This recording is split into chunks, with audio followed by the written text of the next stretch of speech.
નમસ્કાર, મનોમંથન ન્યૂઝમાં આપનું સ્વાગત છે। મહીસાગર જિલ્લા કલેક્ટર નેહા કુમારીએ લીલી ઝંડી આપી માનગઢ ધૂણી વંદના રથને પ્રસ્થાન કરાવ્યું। મહીસાગર જિલ્લાના સંતરામપુર તાલુકાના જૂના તળાવ સંત ખાતે મરડેશ્વર મહાદેવ મંદિરથી તારીખ 12/12/2024ના રોજ સંતરામપુર તાલુકામાં વિવિધ સ્થળોએથી પરિક્રમા કરતા ધર્મ જાગરણનો સંદેશો આપતા તારીખ 15/12/2024 સુધી માનગઢ ધામ ખાતે પરિક્રમા રથની પૂર્ણાહુતિ થશે।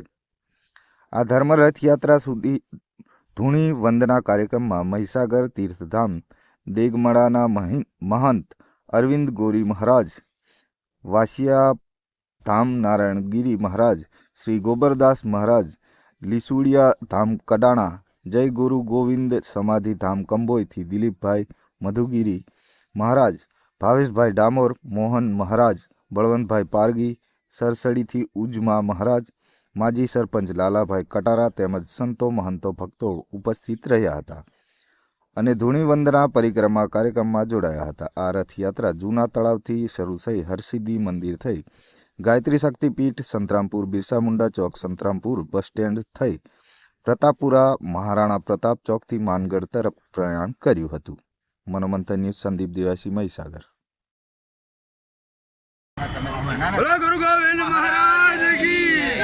આ સાથે આપણા ગુરુ ગોવિંદ મહારાજના ચોથી પેઢીના શ્રી મહંત શ્રી આપણે આ સાથે છે, જે નારાયણગીરી મહારાજ છે, જે આપણી સાથે માનગઢ મુકામે પધારશે અને ત્યાં એમના હસ્તે ધ્વજારોહણ અને યજ્ઞનું કામકાજ કરવામાં આવશે।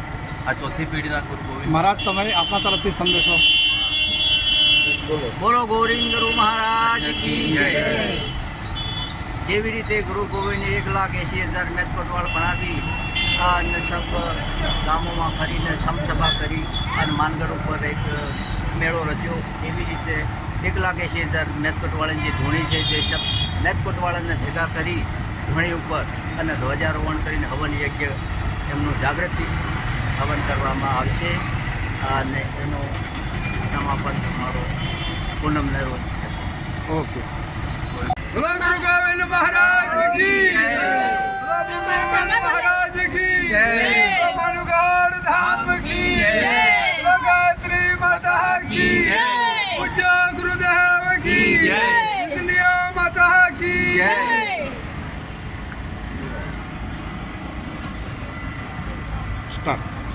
આજ રોજ તારીખ 12 તારીખને રોજ આજે ગુરુ ગોવિંદની પદયાત્રા અત્રે જૂના તળાવથી મરડેશ્વર મહાદેવથી નીકળી અને સંતરામપુરમાં વિવિધ બધા મંદિરોના દર્શન કરી અને આજ રોજ ભંડારા મુકામે જશે।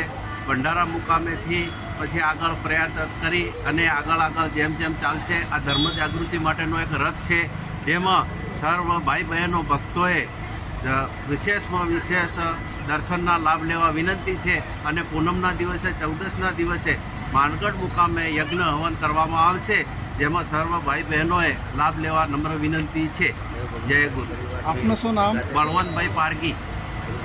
આ ધર્મરથ આપના નેજા અટલ ચાલે છે? જી સર। સરસ સરસ। અંદાજિત કેટલાક માણસો જોડાશે એવું લાગે છે? અંદાજિત 2000 જેવી પબ્લિક તઈ આગળ માનગઢ મુકામે થશે, કારણ કે અહીંયાથી પદપાળા જાય છે, જેમાં 500 થી 700 માણસો થશે અને ત્યાં આગળ આપણે માનગઢ મુકામે જ્યાં ચડશે તઈ આગળ 2000 જેવી પબ્લિક અમારી દાહોદ, સંજેલી, ફતેપુરા, મહીસાગરની બધી પબ્લિક રાજસ્થાનની થઈ અને ત્યાં આગળ અમે દર્શન કરીશું, ધૂણી પૂજન કરીશું અને ધ્વજારોહણ કરીશું। આ ધર્મયાત્રાનો મુખ્ય ઉદ્દેશ છે કે આપણા ગુરુ ગોવિંદ મહારાજની જ્યાં જ્યાં આ જગ્યાએ ધૂણીઓ આવેલી છે, પણ આજરોજ બધે માણસો પોતપોતાના વ્યવસાયની અંદર વ્યસ્ત થઈ ગયા છે અને ધર્મ જાગૃતિ ભૂલી ગયા છે, એથી ધર્મ જાગરણ કરવા માટે વિવિધ બધા જ ભગવાનોને સાથે લઈ અને આપણે એમની ધૂણીઓ જાગૃત કરીએ અને બધી સેવા પૂજા કરીએ અને લોકોને જાગૃત કરીએ, એ અમારો ઉદ્દેશ છે। ધન્યવાદ।